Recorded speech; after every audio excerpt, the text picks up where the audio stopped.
صلاصر مهريت على سيري سمزان داهاي تسمعوا صلاة بسخان صاحي على أخلا صدحي أمباسادري سمعك توعدي أمباسادري نقير نعدي أمباسادري سخا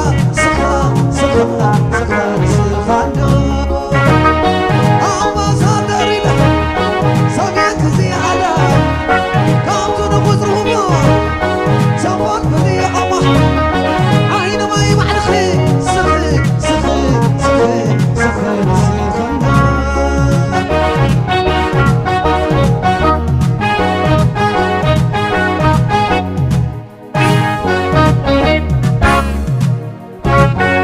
مريت كلاني إساي تعبي تنقل كل زوريا منوكبي كم بسلام سمايات زين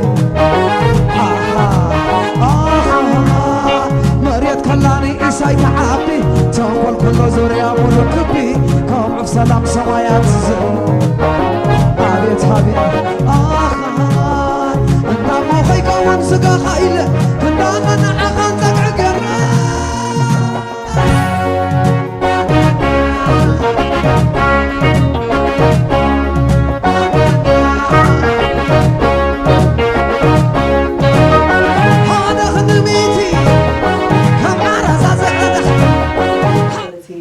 in the Horn of Africa. We'll be focusing on social and economic development. Thank you for braving the cold and making it here. I know it can't be easy in these kind of conditions. We are expecting a couple more panellists who are on their way, but we will be starting in the meantime. So, panellists today will be Ms. Yordanos Tahle, who's a former Eritrean freedom fighter. She furthered her education after independence, and she set up a small IT company in Eritrea. And she provides basic training to private companies and government institutions. She's also an author and a poet, and she's written over 5 books. She'll be joining us a bit later on. Our second speaker on Eritrea is Ms. Saba Gabregagis, who's a member of the Eritrean community in the UK, and also a member of the Eritrean Women's Organisation here as well. Speaking on the Ogaden, we have Ms. Juwaria Ali. She's a PhD student in politics and international relations at the University of Westminster, and she is also a member of the Ogaden Youth and Student Union Worldwide Board. She's presented at various conferences and parliamentary hearings, including ones on the exchange of views on women and gender violence in Ethiopia. Finally, we will have a speaker from Somalia, Ms. Samia Leroux, who's a representative of the Lower Shabelle region in the UK, and a member of the Lower Shabelle Consultative Forum and advocate for Somali marginalised groups. So we'll be starting first with a presentation on the Ogaden by Ms. Juwaria Ali. Thank you.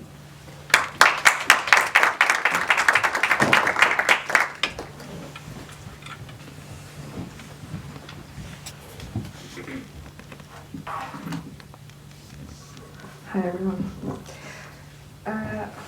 So,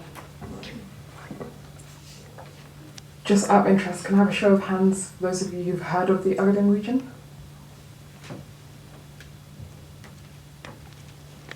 Okay, so that's almost everyone, which is better than a lot of the other presentations that I've given in the past. So, the people in the Ogaden region, they don't, if you ask someone in the Ogaden region, you know, who, like, where are you from, what are you, they wouldn't say I'm Ogadeni, they would say I'm a Somali. It's inhabited by Somali people. So Somali people, essentially, the flag on the Somali, so the Somali flag has a star on it, and the 5 points of the star signifies the 5 different Somali territories, one of which is the Ogaden region. And the other one is NFD, the other one is Somaliland, Djibouti, and so Somalia and Mogadishu area. So the Ogaden region is an eastern peripheral Somali region in Ethiopia. It's peripheral politically. Sorry, am I too close? It's peripheral. Am I too close to it? We actually repeat a lot. Oh, is it? Okay, I'll just like stand really far away. Can you hear me okay? Yeah. Okay. So I'm gonna try not to say the few words. So politically and peripherally and conceptually, there has been an ongoing active liberation movement for over a century, and the history is long and complex. I'm not going to get into it now, but most recently in the 50s, the British finally incorporated the region into Ethiopia, and ever since there's been a constant liberation movement. The names have changed constantly, but currently there's an ongoing armed struggle in the region. So a lot of the time when I speak about women in the Ogden, it's going to inevitably tie back with that long history of conflict and violence between the Ogden region and the Ethiopian state. So globally, compared to men, women are disadvantaged in the areas of healthcare, education, and labor due to their position in society and in the family. There are fewer opportunities to participate in political decision-making processes too. But when discussing the social and economic situation of Somali women in the Ogden, it is fundamental to focus on top-down state legislation and policies which hinder women's day-to-day economic activities, as well as their ability to build wealth and resources. To begin with, discriminatory state policies which favour other regions in Ethiopia compared to the Ogden in terms of access to education means that literacy rates in the region is among one of the lowest in the entire country. The low literacy rate is even lower among women. From a very young age, they are systematically disadvantaged and denied the opportunity to gain access to a basic education. Of course, we cannot ignore the very real culturally embedded patriarchal attitudes which also shape the experiences of women in terms of their access or lack thereof to education at a young age. The impact of cultural factors on gender relations and the general attitudes towards the education of women. It's bigger and far more complex, is a much bigger and far more complex conversation which must be had. But today I want to focus on the systemic barriers that Somali women in this region face, barriers which hinder them from gaining access to basic rights. That's why I consider issues of women in this context as being directly related to that of human rights. Living in constant conflict is perhaps one of the most important issues shaping the experiences of women in the Ogden, which consequently have both social and economic implications. One must be considered and thus respected as a human being by the provision of basic human rights before we have a conversation around social and economic development. Having said that, human rights abuses themselves are gendered and particularized, and as such are geared towards stripping women of their dignity and rights in particularly violent ways. So let's first have a look at the context within which Somali women in the Ogden live on a day-to-day basis. There's an economic blockade and a trade embargo in the region. It's one of the methods that the state uses to counter the liberation struggles going on in the region. And coupled with frequent droughts, this has enormous consequences. There's huge implications for the entire population, but for women too in particular, many of whom raise entire families on their own. It is children and the most vulnerable members of society who have the lowest threshold for surviving extreme circumstances, such as the one which the people in the region often find themselves in. It is important to note that the cholera outbreak in the most recent droughts could have easily been prevented by the government. But for over 10 years, international organizations have been banned from the region except on a very limited basis. The very limited organizations that the state allows to enter the Ogden region have to sort of sign something where they say that they won't talk about anything that they see, especially relating to human rights or the actions of the government or the military in the region. The region is very heavily militarized. It always has been, but it was more so. It has become more so since 2007. There was an attack on Chinese oil companies, and the attack on them led the government to create a paramilitary group called the Leo Police in the region. So you've got the Leo Police on the one hand, a paramilitary group, and then you've got the Ethiopian government, the Ethiopian military on the other hand, all occupying the region. So you've got the Ethiopian military, the Leo Police, and consequently people live in constant fear, continuously harassed, There are checkpoints. Homes are raided, crops and livestock are confiscated. Just yesterday I saw some activists posted a video and some photos showing a massive truck, purposely driving through cattle. And we all know that, you know, the people in the region rely on cattle and livestock for their day-to-day activities. It's a form of survival. And it's not uncommon that they literally destroy crops, whether it's setting them on fire, just confiscating them and just taking them off people. It happens on a day-to-day basis. Sexual violence is another massive thing. Military personnel or paramilitary groups commit sexual violence against women with impunity. There has not been a single case where an officer has been tried or held accountable for acts of rape and gendered sexual violence in general. This causes social alienation, difficulty integrating back into the community, and there's a lot of stigma attached to sexual violence, which is a whole different issue itself. This leads to displacement on a massive scale. Women from the region have fled to neighbouring countries precisely due to the stigma, but also for their own safety, for fear of such actions happening again. Mass arrests, women make up the majority of detainees. They're accused of supporting rebel groups by means of providing food and water to them when they're on the road. They're held in military barracks, unofficial detention facilities, as well as prisons without cause or explanation.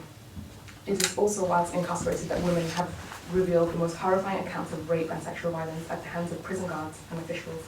Many have sustained life-threatening injuries as a result, and the psychological damage this poses is indeed critical. I'd recommend you all to have a look at a short film, kind of documentary film. It's called Ethiopia's Hidden Shame, and it's done by a journalist called Graham Peebles, and he went to Dadaab, which is the world's largest refugee camp, and he interviewed women who were imprisoned at some period of their lives in the Ogden. A lot of them have lost all reproductive function, some of them have become disabled as a result, but it's all in the documentary video, so I recommend you watch that. Also recognising the influence of culture and tradition on restricting women's enjoyment of their fundamental rights is crucial. These forces take shape in stereotypes, customs and norms which give rise to the multitude of legal, political and economic constraints on the advancement of women. Whilst women are guaranteed the rights to vote, to hold public office and to exercise public functions, and may perhaps not be banned by law, the very powerful forces and influence of culture need to be uprooted. Cultural patterns which define the public realm as a man's world and the domestic sphere as a woman's domain should be strongly targeted. Ensuring a sound understanding of regional conflict and peace dynamics is necessary in order to have an honest and real conversation about gender issues in particular contexts. And thinking too about, you know, when peace is achieved, asking oneself, will women benefit too? I've never heard people have a conversation about the aftermath of a conflict. You know, how is peace going to benefit women or address the issues that they were facing before the conflict and which were exacerbated during the conflict.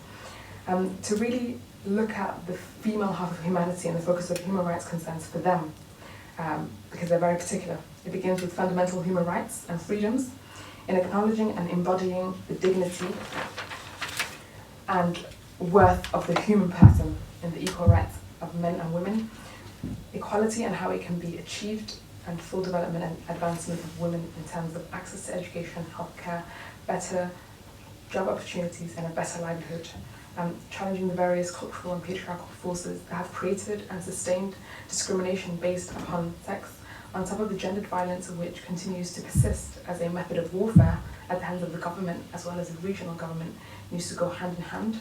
The intersection of both types of oppression is life-threatening and often deadly. And for me, that's the really important thing, the intersection of, you know, the two types of oppression, the one that's sustained as a result of conflict, and the existing cultural issues in the community. And personally gathered from the experiences of women in the Ogaden region is that there's so much onus and so much kind of focus on survival as opposed to, you know, getting an education or getting a job. It's about survival, surviving, and you know your family surviving. It's living in constant fear of paramilitary groups stopping at your house and you being, you know, the person that they take this time from your village or from your town. So that's, for me, that's, you know, as a student, I'm really interested in feminism, in gender studies, but it, you know, I'm in awe of how different the experiences of women globally are, where in one part of the world, the most important thing is, you know, whether it's getting the votes or equal pay, which is really important. It's just really sad to see that in some parts, you know, we haven't got there yet. We're still trying to survive, trying to manage. So in the concept of Ogaden, at the very least, I think, you know, we can't have a conversation about, you know, the advancement of women, their participation in politics, in civil society, without addressing the gendered violence sustained at the hands of the Ethiopian government. First, they need to be considered as human and worthy of dignity and of life, and self-determination, ultimately. Self-determination over themselves, over their peoples, and then addressing gendered violence and gendered expressions of state violence. Yeah, thank you.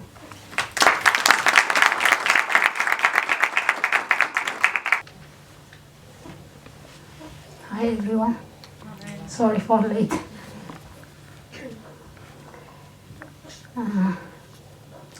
I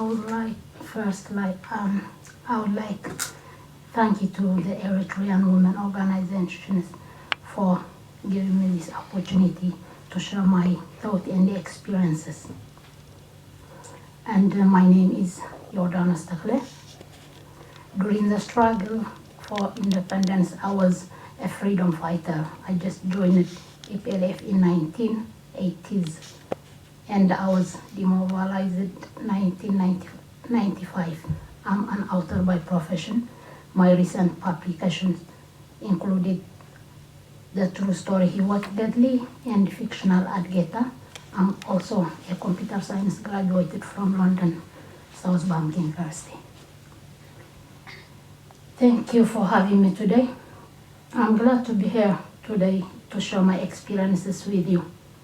When I just being prepared for today, I realized that there aren't enough words or affairs in the world to express what I witnessed Eritrean women do alongside their male counterparts in the struggle. When I joined the Eritrean People Liberation Front, EPLF, in 1980s, I didn't know anything about the struggle, politics, and the idea of equality. The only reason I joined the struggle was because my older brothers, sisters, relatives, and neighbors were freedom fighters who voluntarily want to fight against the Ethiopian oppression.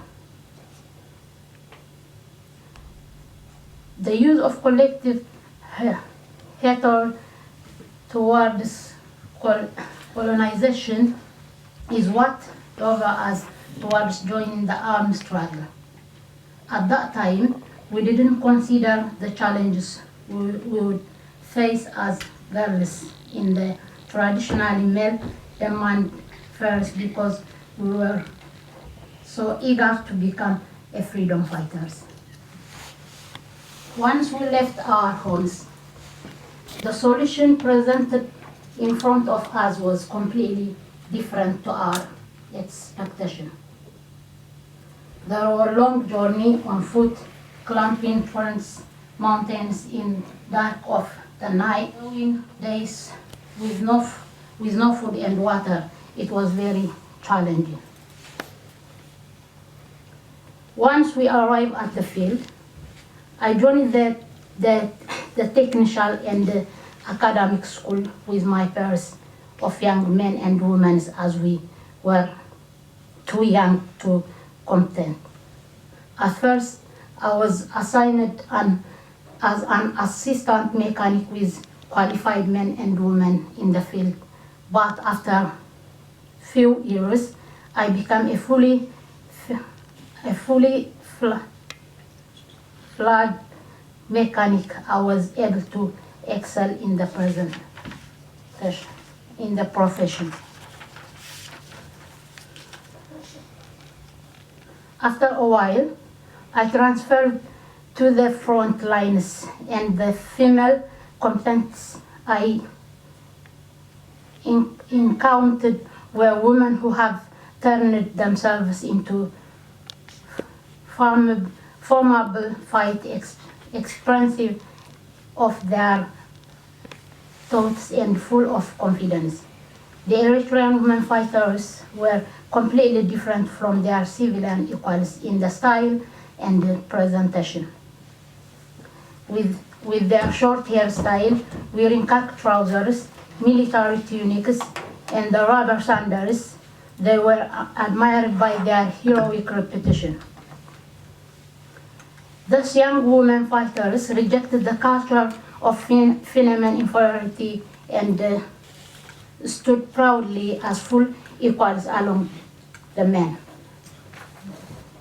Those young women fighters rejected the culture of feminine inferiority and stood proudly as full equals alongside the men. I just repeated, sorry. This had an outstanding magnetic effect, rising interest by drawing their Eritrean women for within the country and diaspora community who subsequently joined the struggle in their own way. There were also civilian women behind enemy lines that fit the rights, provide vital information, and use their homes as hub in providing shelter, transforming medicine, and other necessary logistics. Many of them were highly sophisticated pairs that played unmatched roles in eliminating the enemy. The female combatants were very welcoming, encouraging, and extremely supportive. They openly shared their experiences and provide advice on where can adapt to our new environment. Indeed, there were fighters that were existing and through that women could not positively comprehend words and struggle, but could be a harmful, and some found it difficult to accept the notion of gender equality in society that was traditionally very patriarchal. But the very same liberation struggle proud a generation of women that have left their traditional roles behind the challenge social norms in our particular society. Before I witnessed the double operation Eritrean women endured. I had already experienced it and been inspired by the EPLF gender equality belief and firm principle that women can do whatever men can. A prime example being the front. Thousands of young Eritrean girls followed the footsteps of the freedom fighters and took part in the struggle. They were not only the messenger, cookies, or clerk, but played their parts in the army fighters. Some of them even became lorry drivers, mechanics, radio operators, technicians, battle leaders, and tank commanders.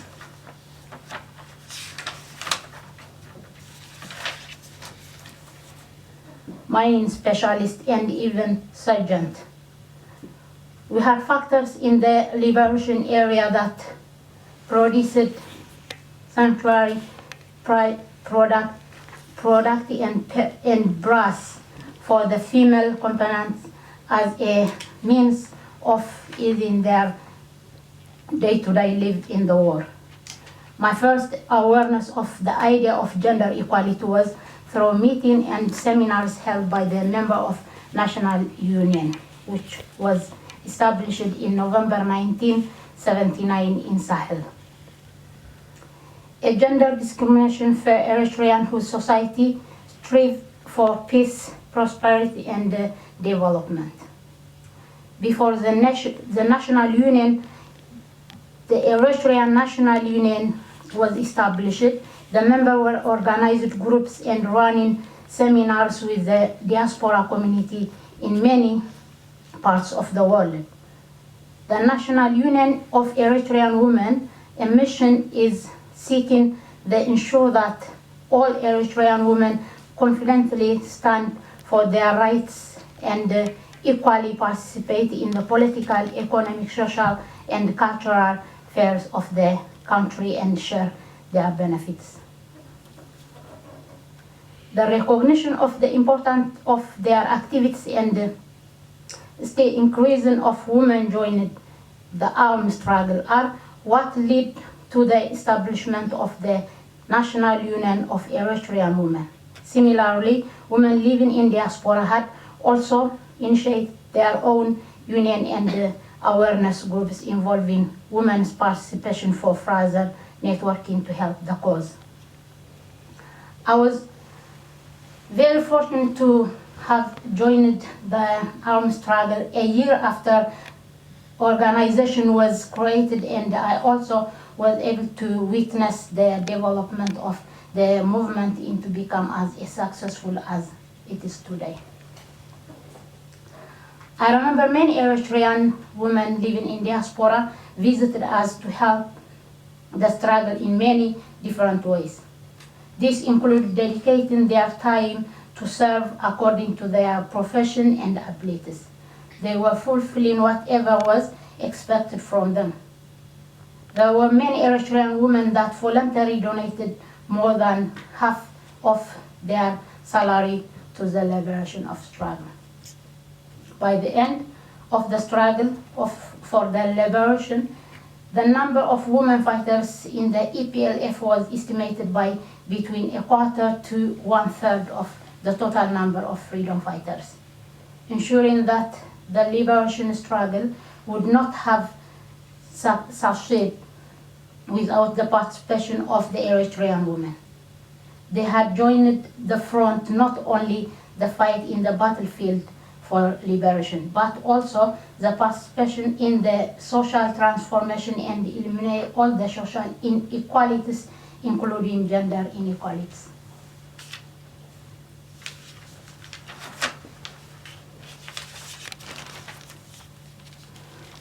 Eritrean women paid a hefty price for liberation and equality.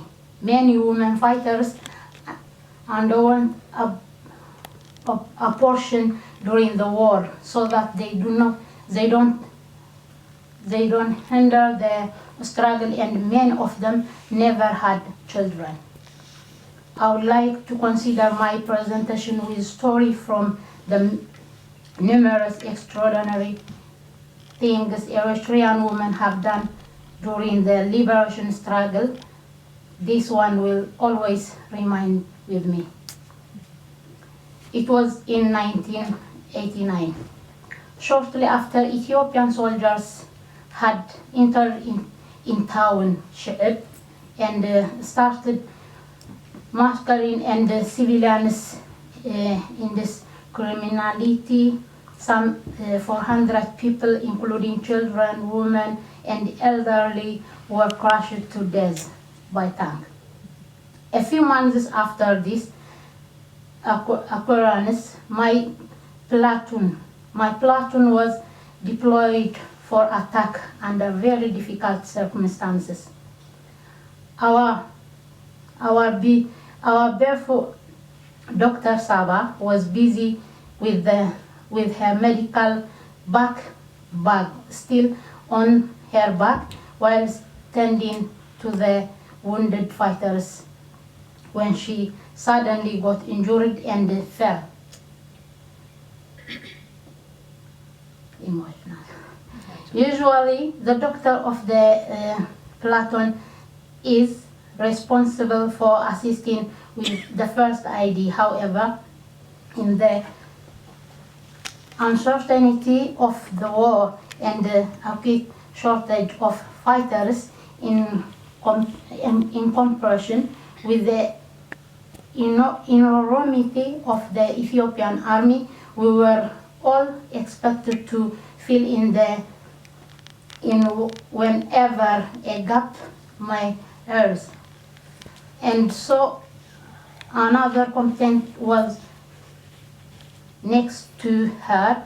Convenience Berry administrated first ID to Saba and carried her on her back to find, and they soon realized that there were no way out, and also they didn't hesitate to remove the pin from the hand ground, and which instantly killed them both, choosing self-sacrifice over capture by Ethiopian soldiers.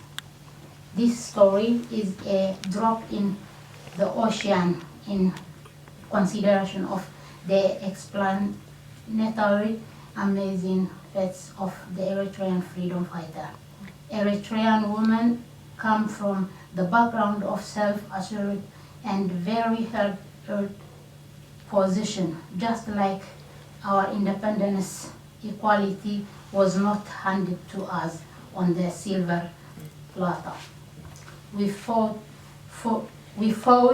tooth and nail to ensure our equal status, and it was only right that this was ensured in law following independence, so the rights of women are participated for generations to come. Thank you for your attention.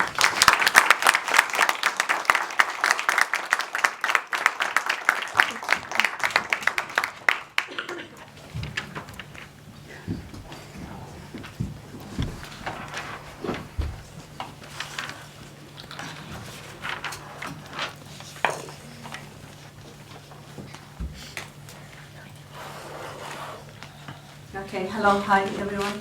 Thank you very much. My name is Saba Georgis, and I'm gonna try to give you a snapshot of Eritrea's challenges and achievements in guaranteeing gender equality following Jordanus' formidable introduction. As Jordanus said, the issue of equality is not new after independence.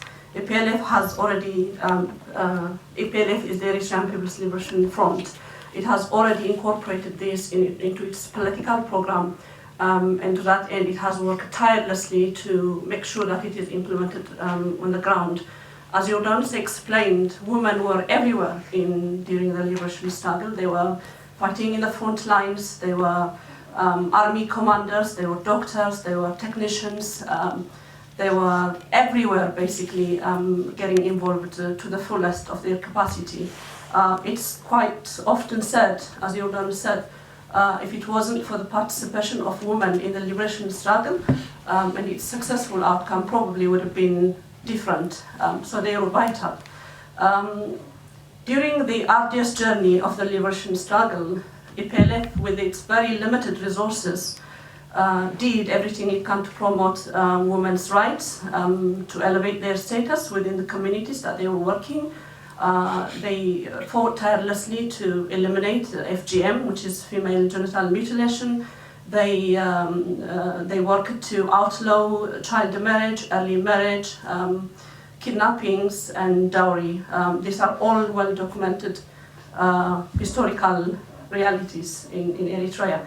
So once Eritrea became liberated and EPLF transformed itself into government, elevating status of women, taking equality into its highest level, was simply a natural progression from where it started. And so you can imagine it inherited a country that was decimated in all aspects. Economically, its starting point was below zero, but still it has sought to promote equality of women. I'm just going to go through a few slides with you. I will just tell you these slides that I'm about to share with you are fully corroborated on the ground by UN agencies that are working in Eritrea. I'm not here to paint a rosy picture in Eritrea. It's difficult. Eritrea faces a lot of challenge.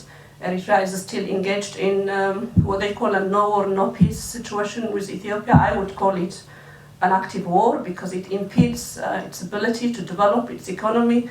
Every sector is basically impeded because for the last 19-20 years, Eritrea has been forced to basically be on a war footing, to be on a constant state of readiness. Eritrea has a significant portion of its territory still under occupation.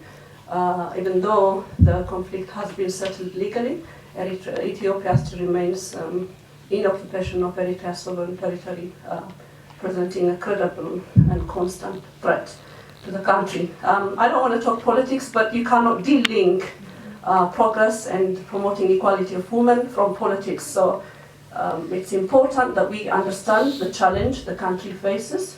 Whatever it has achieved, you can look at it critically or in a way that's appreciative, but I would ask people to look at Eritrea's challenge and achievements within the context of struggle for survival, struggle for asserting its hard-won independence. Can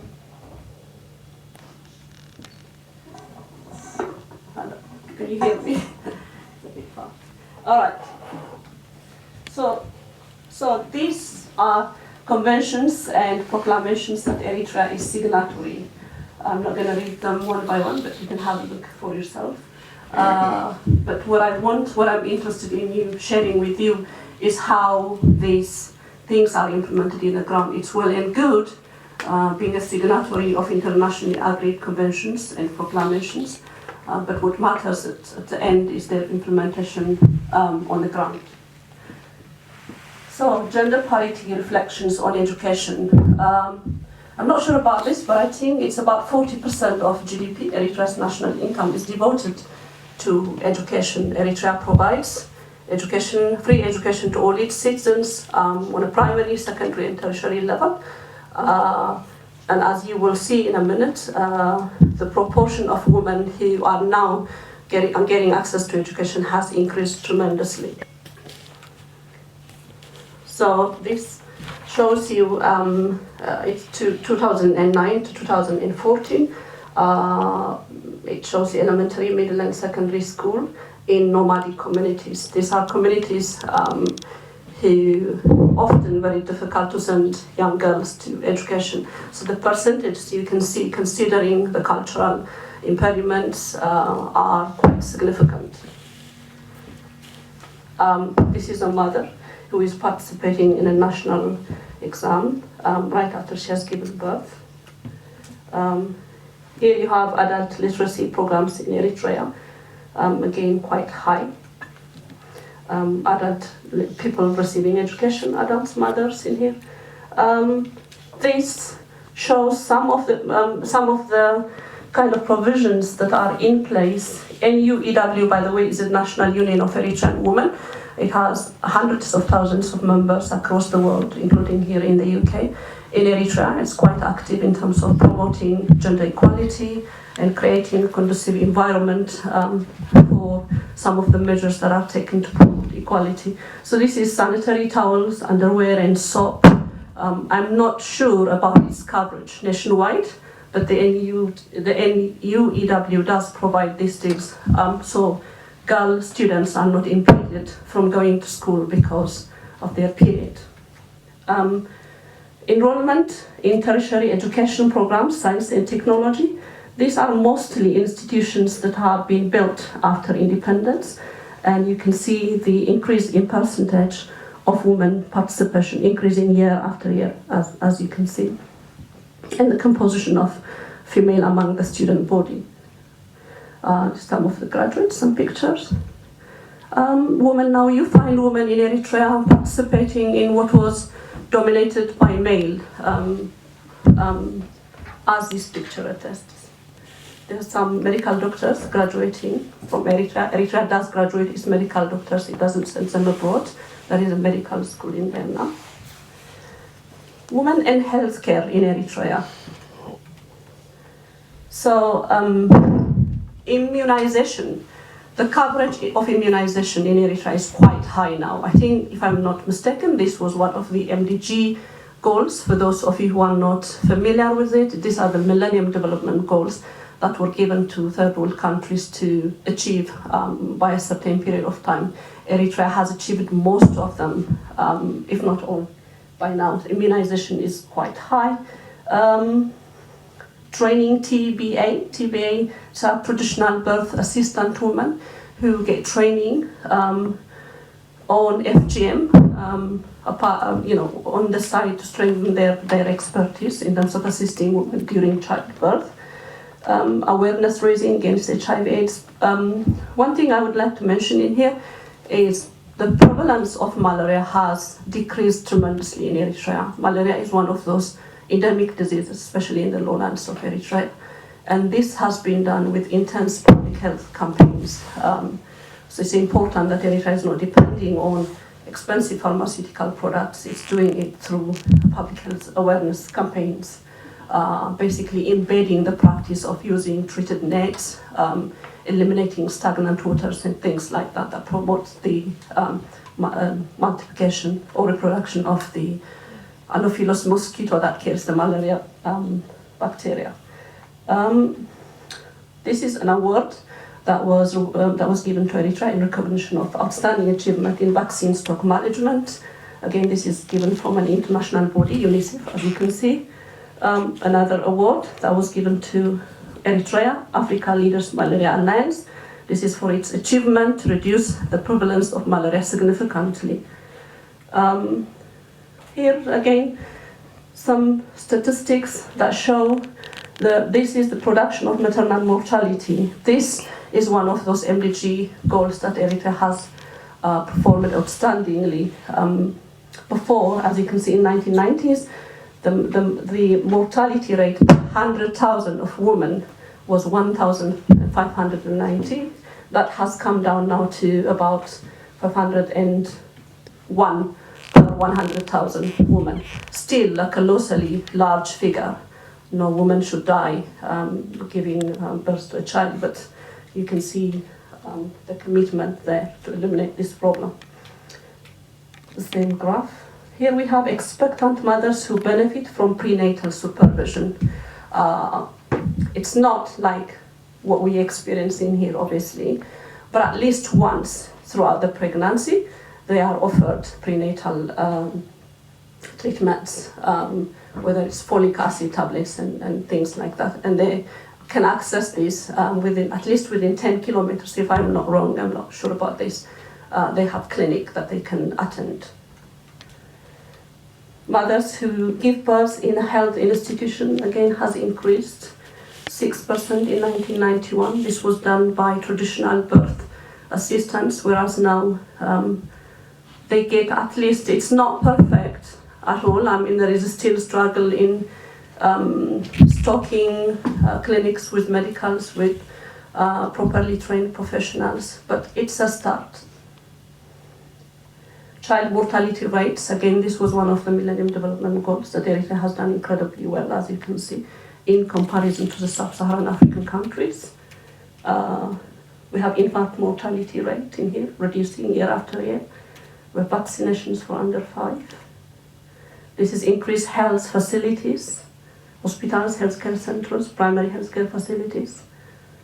There has been huge proliferation of clinics, modern built clinics in Eritrea.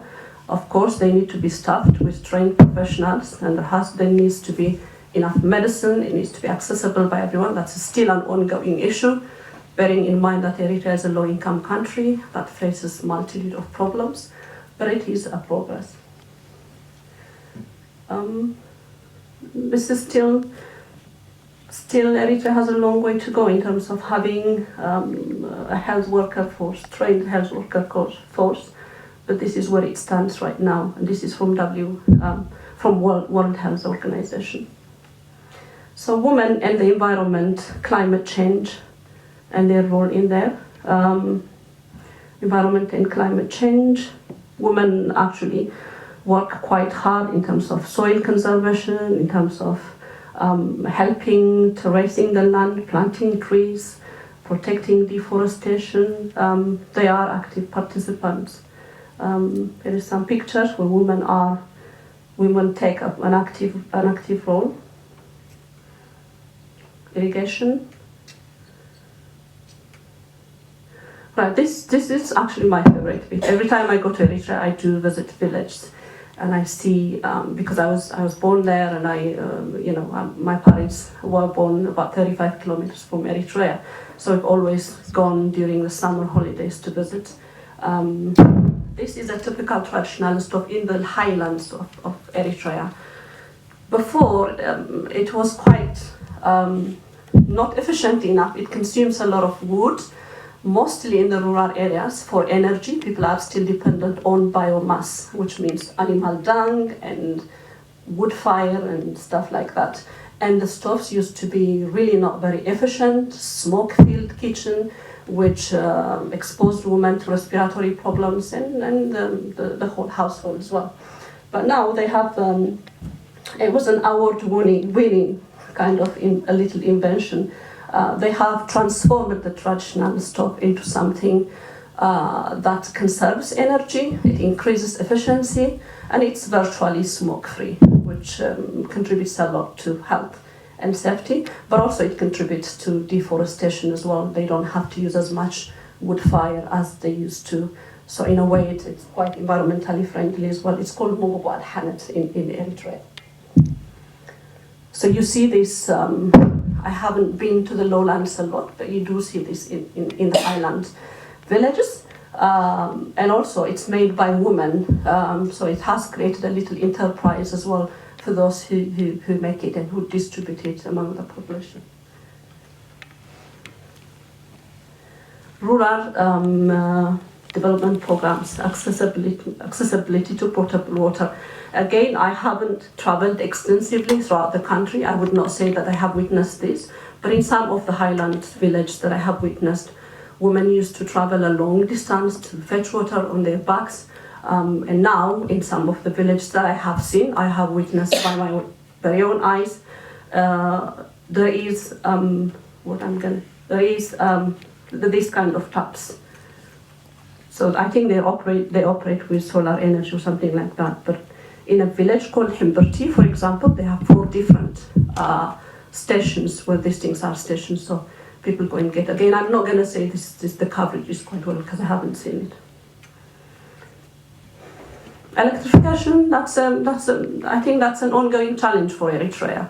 There isn't enough of it, but there is expansion of electricity to, it has increased tremendously. Do people get 24-hour access to electricity? I'm not sure about that.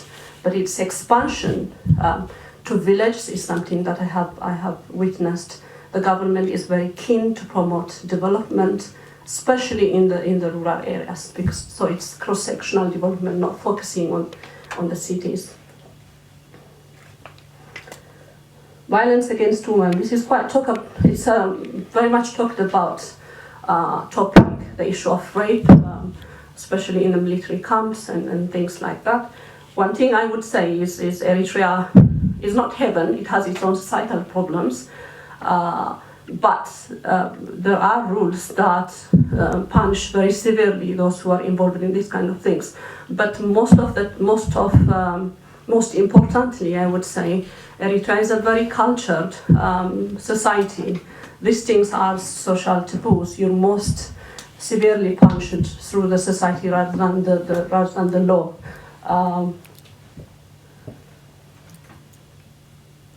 Female genital mutilation, this is something that Eritrea has done quite well, to the point where even the religious leaders to measure religions, Islam and Christianity, have joined, I think, the government in in Germany the practice of female genital mutilation as unethical, immoral, and anti-humanity, and irreligious as well. It doesn't have any religious base. It's purely culture.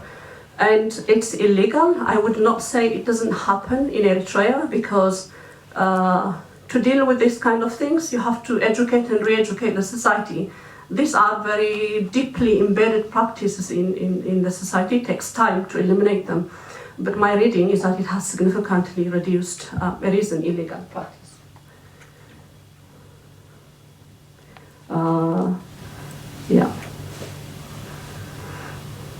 FGM prevalence.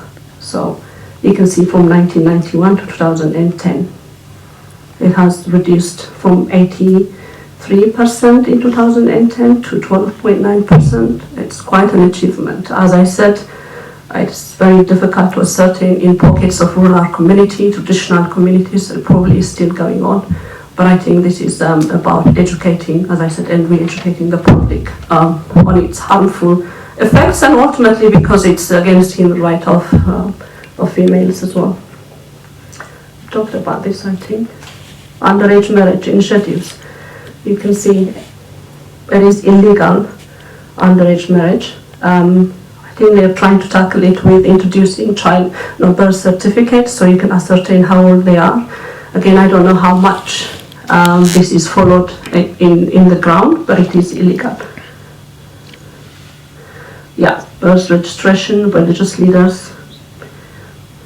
I think the key is to involve the key stakeholders, the key players, especially people who have elevated status within the community, religious leaders, elders, and things like that, so they can actually monitor what's happening in their own communities. Yeah. So women in leadership and affirmative action. Yeah, this is some percentage, the increase of women participation, challenge and way forward. Okay, so as I said before in my introduction, everything has to be seen within the Eritrean context. I cannot emphasize enough, we have this internationally settled conflict with Ethiopia. Ethiopia has not left Eritrean sovereign territory, and it's supported with all the major powers that were actually supposed to enforce the ruling. They were guarantors of the Algiers Agreement. And in contravention to that, Ethiopia is still occupying the Eritrean territory, presenting credible threat to peace and security of Eritrea. And development, at best of times, is very difficult. But if a nation who has inherited a decimated economy just 26 years ago is facing all this, including the sanctions that I will speak about in a minute, then that's going to impede the progress of the country. It's a slow process, building a nation, developing a nation, building its human capital. You need peace and stability. We need peace and stability. Eritrea is internally peaceful, but it is living under constant state of readiness to protect its sovereignty. And then we have sanctioned. Eritrea is sanctioned for the last 6 years. The sanctions are baseless, and nothing has been found to substantiate them. Even the body that they put in place to monitor these things has come up time and again, for no justification for their continuation. The sanctions are said to be military. Even that is not legitimate, since Eritrea is the occupied and Ethiopia is the occupyee. But it has economic dimension as well. If you link a nation to international terrorism, to Al-Shabaab, which is what they say, that operates in Somalia. Eritrea is supposed to have links to Al-Shabaab. They haven't been able to find a shred of evidence to substantiate that. But if a nation is linked to terrorism, time and again, a huge media infrastructure is used to demonize this nation, you then ultimately stifle direct foreign investment. Nobody will want to invest in a nation that has linked to terrorism, knowing what we know about terrorism these days. Even those who have gone beyond this, who have said, right, we're going to give Eritrea a chance, we're going to go to Eritrea and see what happens. I'm referring to a mining company, a Canadian mining company called Nefsan. It has gotten to Eritrea, found it to be completely contrary to what is said about Eritrea, has invested in there, doing incredibly well, contributing quite a lot to the Eritrean economy, is now facing a witch hunt in Canadian court to stop its activities in Eritrea. So the forces that are arrayed against Eritrea are formidable, they are unrelenting, they pursue this young, poor nation that has born out of despair and violations for its own existence, that has struggled for 30 years, very bloody, very long war, that is trying to build a viable economy, apparently cannot be allowed to walk its own walk. So in the name of human rights and democracy, Eritrea's development remains curtailed, and every ill that the country suffered cannot be delinked to what's been done for it, including the issue of women. If we are to get to the highest levels of ensuring equality, which Eritrea aspires to, then we need peace and stability in the region. We need a peaceful Horn of Africa that can solve its own problems, that is at peace with itself and its region. Thank you for listening. We have a final speaker, and then we will go into our question and answer session. I know we're running slightly over. Thank you. I hope I will not take too long. I'll be as brief as I can. My name is Samia Laru. I'm from Somalia, advocate for the Somali marginalized groups. Gender inequality in Somalia has been going on for quite some time. It's actually part of the culture and it's regarded as nothing wrong with it. Gains were made during 50s, 60s and the 70s. In fact, we started from women, young children, as young as 5-year-old, not being allowed to go to the mosque, to women participating as part of the government. So it was quite an achievement. All that achievement was thrown back during the Civil War. I'm going to read, because we are short in time, the conclusion of my small piece of work. Achievement of gender equality in Somalia is a complex issue due to the socio-cultural environment in Somali society, which prioritizes male issues and maintains women's subservience to their male counterparts. Although the situation in post-war Somalia saw more women becoming leaders in their own respective homes, challenges that they face means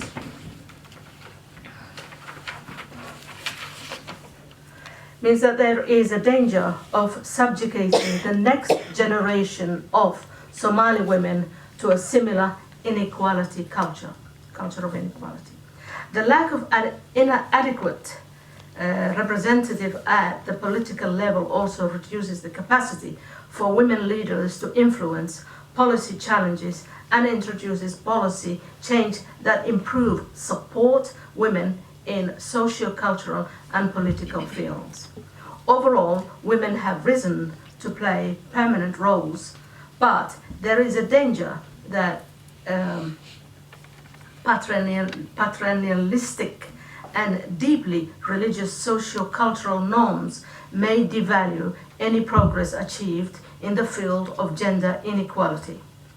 Therefore, there is a need for improvement women's representation at the political and community level, while introducing reforms that ease their participation in economic and educational fields to improve the country's capacity to tackle gender inequality effectively.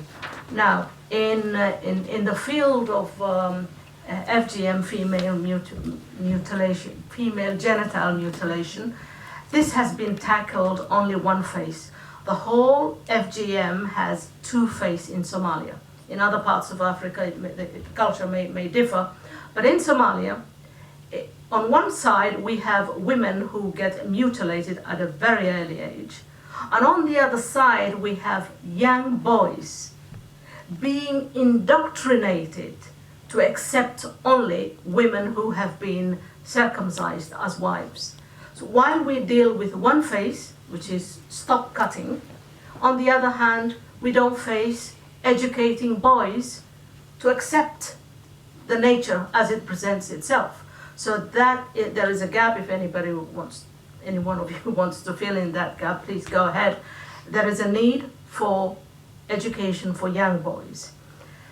As for the women participation in the parliament, yes, now the government of Somalia are introducing some sort of women participation, but as you may know, Somalia adopted a clan apartheid system called 4.5, where the most favorite clans take over most of the seats and the rest are marginalized, regarded as inferior, as you like. And so, as women, women from marginalized groups have suffered enormously during this 4.5 transitional period of time. That girl also witnessed in 1950 the introduction of something called equal opportunity. Girls were allowed to go to school, they were allowed to be educated, and they were allowed to work as men do. This was 1950, the introduction of the UN Charter of Human Rights. Somalia was now fully part of that. And then in the 60s, after independence, the same girl, who now became a very popular singer due to the programs that was introduced into the country, she was allowed to sing, she was allowed to become a star, she was allowed to become a radio journalist, and now she was taken to abroad as part of a scholarship program. The Somalia's first scholarship program, there were 300 young men, male 300, and there were only 2 female, and that was progress.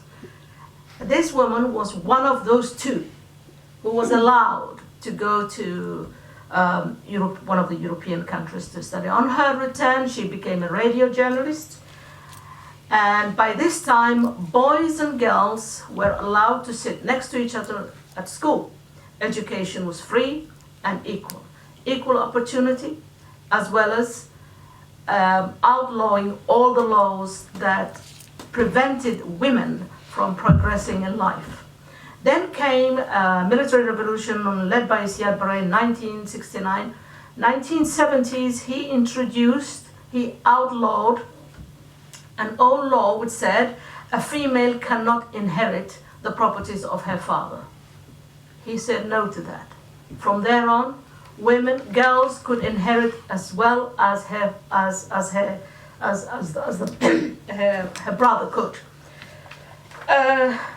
But then that led to an uproar of religious outcry saying, well, religion is, it's pro-men and only men could inherit. So there was a problem, but that problem was overcome. All of the gains that were made, the previous 30 years, all went kaput after the outbreak of the Somali Civil War, 1991. The country retreated back to the old medievalism, and women were now asked to cover their heads from head to toes, not allowed this and not allowed that, and sometimes they were even stoned to death. How time changed. It's the law that makes all the difference. The law can prevent punishment for certain groups of the society, and sometimes the law can encourage. But now that Somalia is back on its tracks again, more and more the UN is trying to introduce a better. Now, as you may or may not be aware, the UN is holding hands with Somalia. It's actually helping its institutions to put together. And I hope this injustice of 4.5 on all the female inequality comes to an end. Thank you very much, and thank you.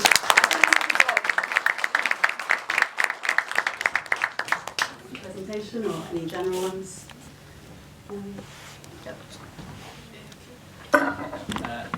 First, I would like to say, how very happy I am to see all the ladies from Horn of Africa. All of them brave, all of them beautiful and intelligent.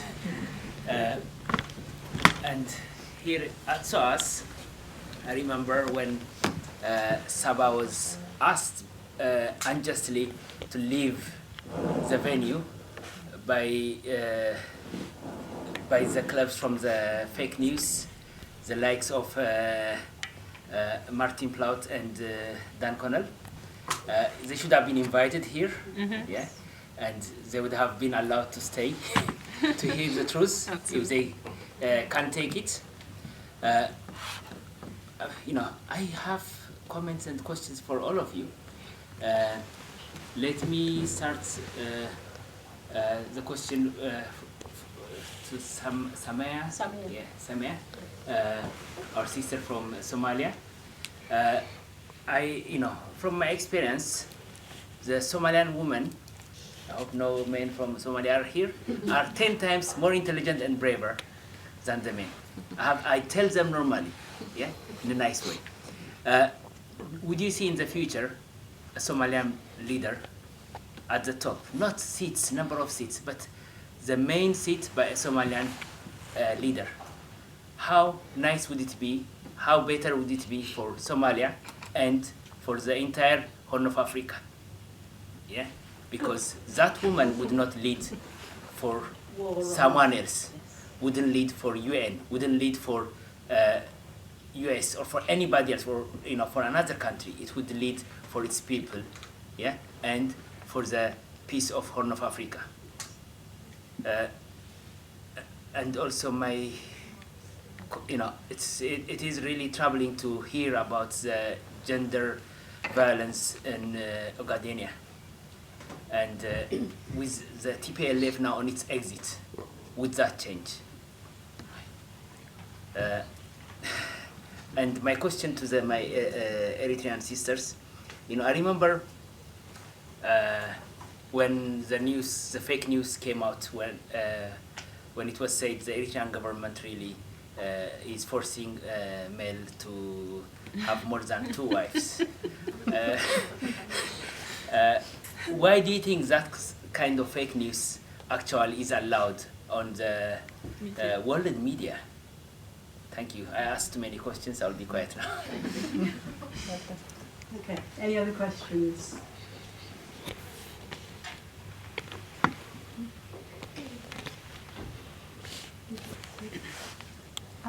I just wanted to first say thanks to all of the speakers. I think it's been a great event, and it's very refreshing to see women finally have the stage and talk about the issues that are very important to us.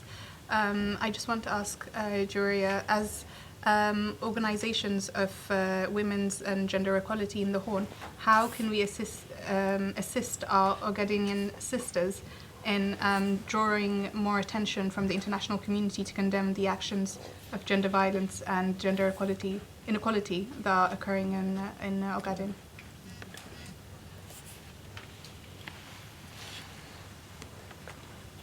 Okay, so if we can start with the question to the summit. The question, well, I'll just have to come back. You can miss it, you can miss it.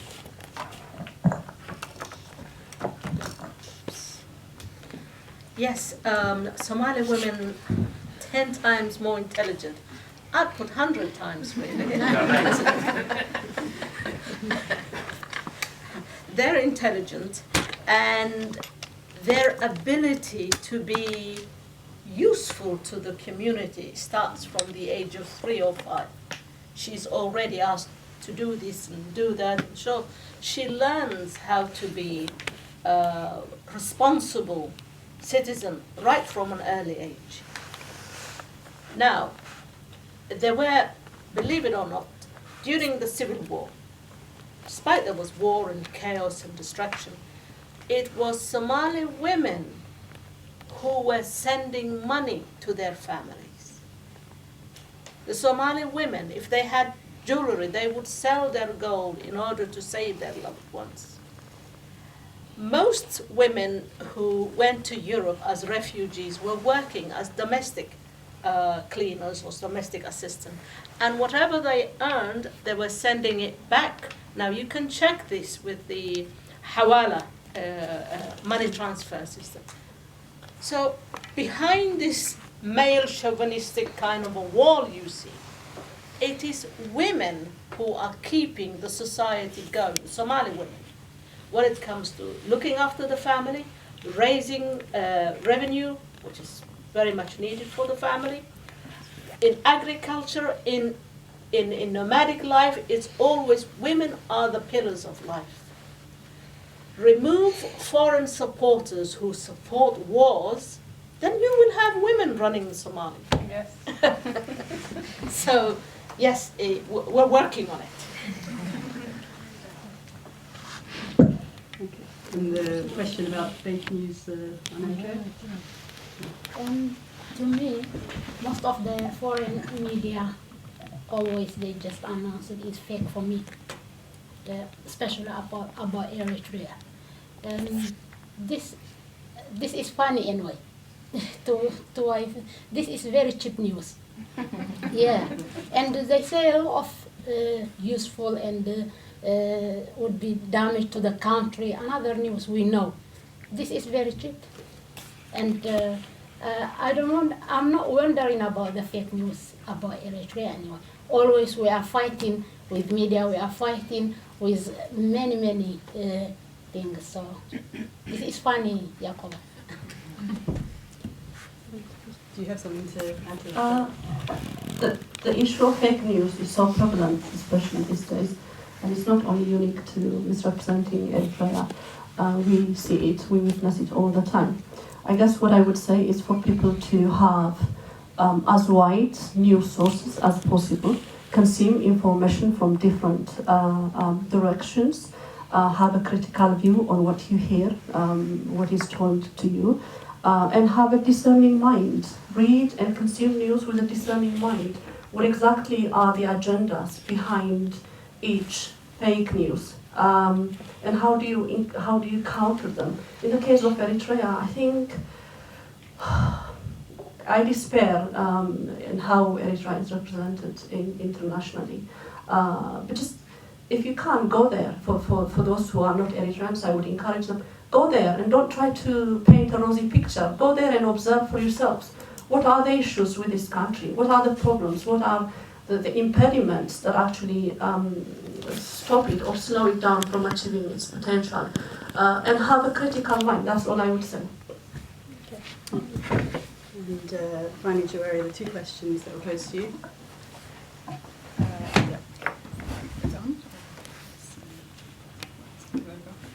Thank you for your question. So you asked if things would change with the change of leadership or party. I'm not sure how optimistic I am because Mullah Zenawi, who was the person who set in place some of the most brutal policies to be implemented in the Ogden, it didn't change once he died, which makes me think that it's not about the face, or it's not about the party, it's about the system, it's about the structure in place, and oppressive legislations which have been inherited from decades. So I'm not sure how optimistic I am, but let's hope so. Let's hope. On the question of, thanks Johanna for your question, I think an important place to start would be to build coalitions, as you said. What makes this case so difficult and what makes it so difficult to bring what's happening to women in the Ogden to light is the fact that there aren't any media organizations allowed to operate in the region. There aren't any when journalists, there were 2 Swedish journalists who were covering oil exploitation in the region, and literally just journalists, and they had the equipment, and one of them was shot. They were both in prison. They were sentenced to, I think, 11 years in prison or something. And the only reason why they were able to get out was because they were white and they had a European government behind them, so the Swedish government intervened. But it just goes to show the extent that the government will go to prevent anything at all from getting out. So that's one thing I think that's prevented the issue of women from coming to light. The only way that we know what's happening, and people from the region know what's happening, is because they've got family members there and they hear it on a day-to-day basis. And the only other way is to hear the stories of refugee women who fled the region in neighbouring countries, whether that's in Yemen, in Somalia, or a lot of them in Kenya and in the Dadaab refugee camp. So I think there's lots we can do together. We should definitely talk more after this. But one promising thing that's going on right now is the senior researcher for Horn of Africa at Human Rights Watch is right now, he just travelled to Kenya. I met with him 2 days ago, and he's working on an extensive report on the biggest prison in Djibouti, and that will bring to light a lot of the stuff that I talked about today on sexual violence in prisons. And there's lots we can do with that. We can kind of leverage that type of reports through the media, through getting the attention of other major international organisations. So yeah, definitely lots to discuss, and hopefully we can have that conversation. Thank you. Okay, so a few more questions. We'll take another maybe 3 or 4. Yeah.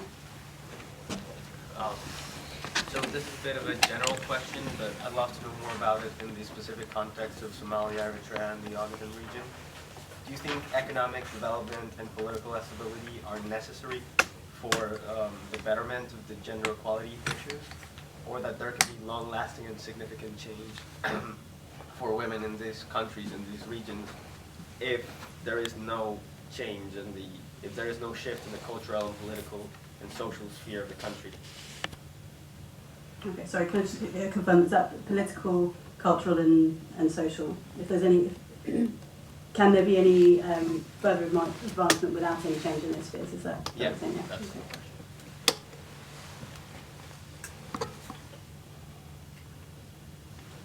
Yeah. Any questions? Hi. Yep. Thank you. My name is Khadija, and I'm from the Network of Eritrean Women, one of the independent women's organizations in the diaspora. Thank you for the presentation, all of you. I know Samia, well presented. Thank you. Saba, I share the history that you share. That is my history too, Eritrean history. You mean Jordan's Jordan's? history. Jordan's story. Yeah, I will come to Saba.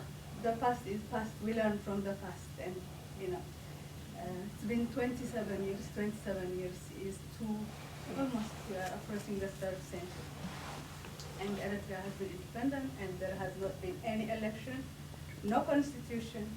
The country is governed by a government that is holding the whole population into hostage.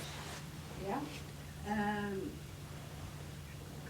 The presentation you presented, how can we rely on that when there is no any independent civic society? And NEW is not an independent civic society. It is a government apparatus or another wing of the government's machinery. That is one question. Secondly, about fake presentation.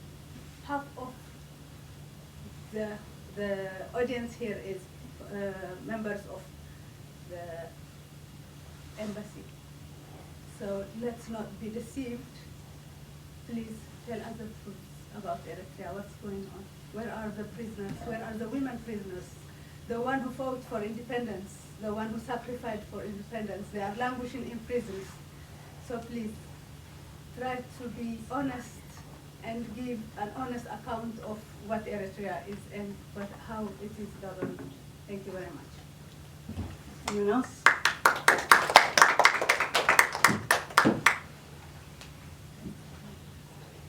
Any other questions?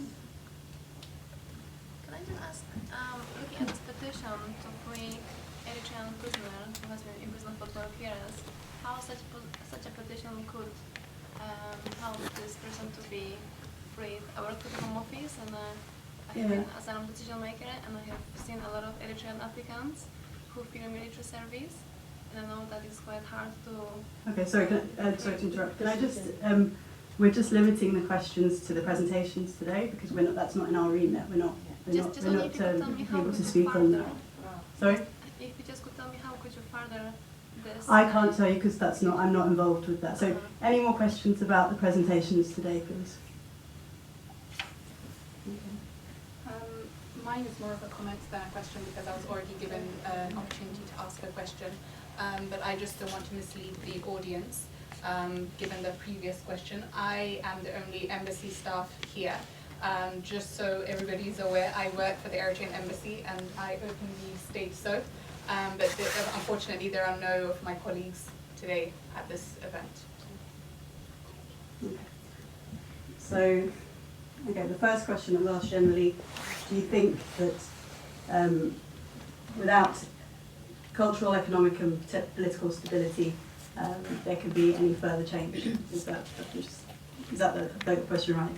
So it's more that is this change necessary for the betterment of gender equality in the region? Okay. Well, I can answer about Somalia. Yep. About Somalia, not the rest of the whole of Africa, just Somalia. Political economy is vital. If you don't have a political economy that's self-sustainable, which isn't biased, which isn't monopolized and controlled by a handful of people, then society, especially women, cannot be free. So women cultivate the land, women herd the animals, they bring milk from the cow, whatever. But on the other hand, they don't control the market. The market is entirely controlled by a group of men, especially in Somalia, who are affiliated with foreign countries, who then monopolize everything through stealth violence. You call it Al-Shabaab, they call it terrorism, they call it like that. I mean, it's organized crime, basically. So without a free enterprise, open, transparent, and equal to all, the vicious cycle of war will keep on perpetuating itself. So economy, political economy of the country is vital to be sorted out.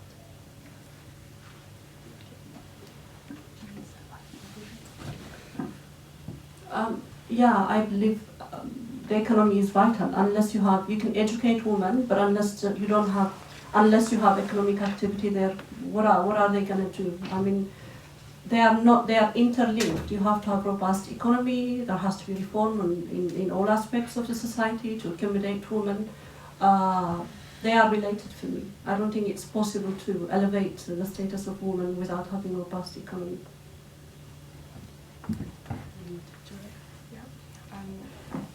So I would say that political changes are necessary to sustain any kind of improvement in the livelihood of women, and if the political situation doesn't change, what are they? They can't even survive. They can't even live.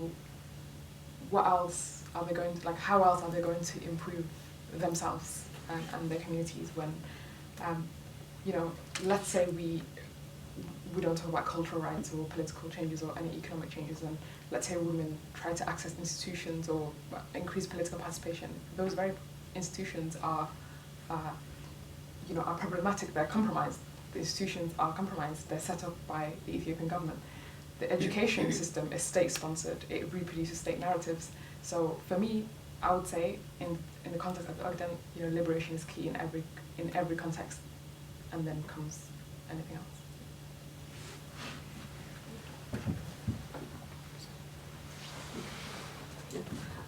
Can I just say in Khadija, Khadija, to answer some of Khadija's questions, I can't answer all of them. I'm not sitting here. I don't work for the embassy, first of all. I'm not a member of the embassy. I'm not sitting here on their behalf. And I'm definitely not sitting here on behalf of the Eritrean government. I'm not representing the Eritrean government. I'm talking about women issue, that's all. Khadija should direct her questions to relevant bodies. I'm not going to discuss prisoners here. Eritrea is not a heaven, and any other country in the world is not a heaven. I mean, it's ridiculous to expect Eritrea not to have prisoners. We should demand, better institutions to try them, and development of institutions, like any other sector, is dependent on the economy, on the overall well-being of the country. As Eritrea progresses, asserts itself, and as this problem with Ethiopia gets solved, as all the sanctions removed, and the world finally accepts this is an independent nation, then there should not be excuse. It should pursue developing its institutions and administrating its society in a way that's acceptable. So I don't know about the details that Khadija is detailing about prisoners, so I am unable to answer your questions. With regards to the resources I shared, it's not only the Eritrean Women Association. I said the resources I shared are actually corroborated by independent UN agencies on the ground in Eritrea. Visit the UNDP Development Program website. Most of these things, it will talk about them. So I have no interest at all. Like you, I am an Eritrean, wishing the very best for my country. I have no interest in depicting fictitious pictures.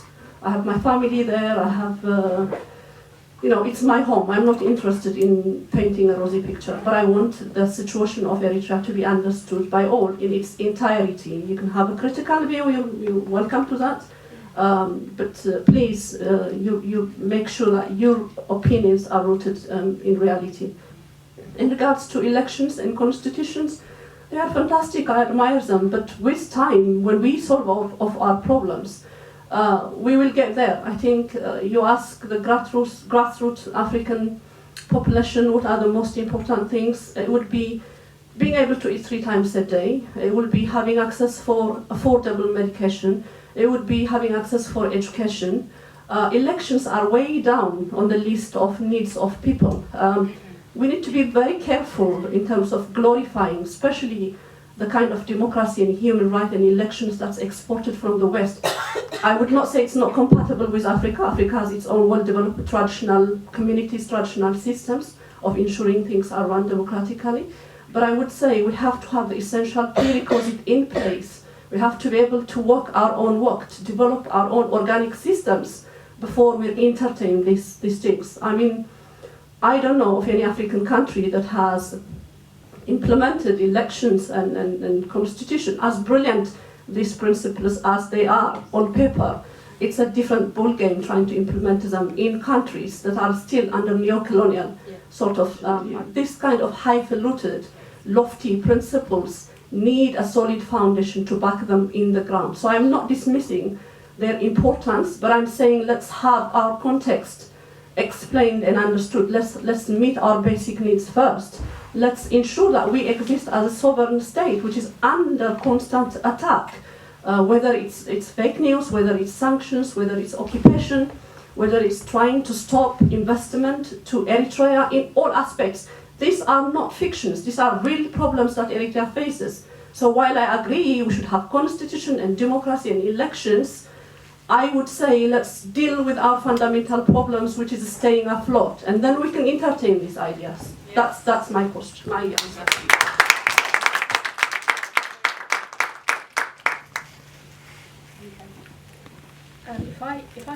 If I may, Khadija, on Somali Department and in democracy, can you hear me?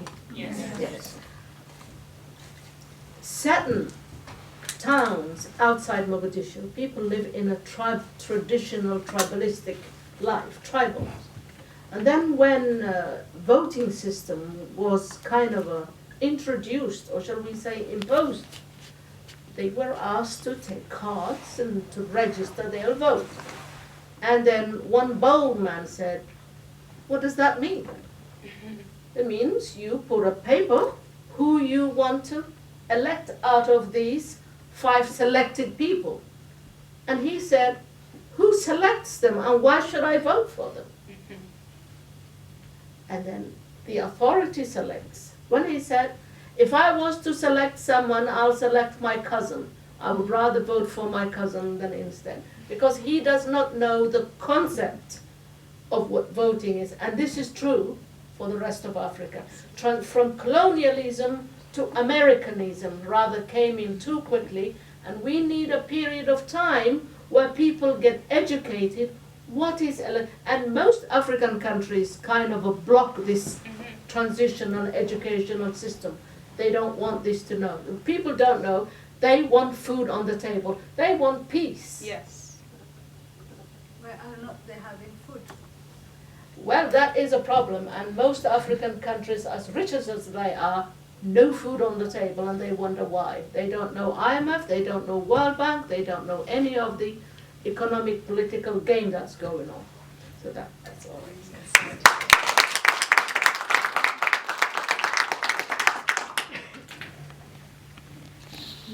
So we have come to the end of our time. Thank you very much for coming and participating. This is the first in a series of events that we hope to do. So the aim is to have a conversation about what's going on, to talk about achievements, challenges. We all know about the danger of a single story, and there are many stories to tell, to discuss, to learn from. I hope we've all learned something, and perhaps there's something that you can contribute as well. So yeah, we will be having more events. Thank you for coming.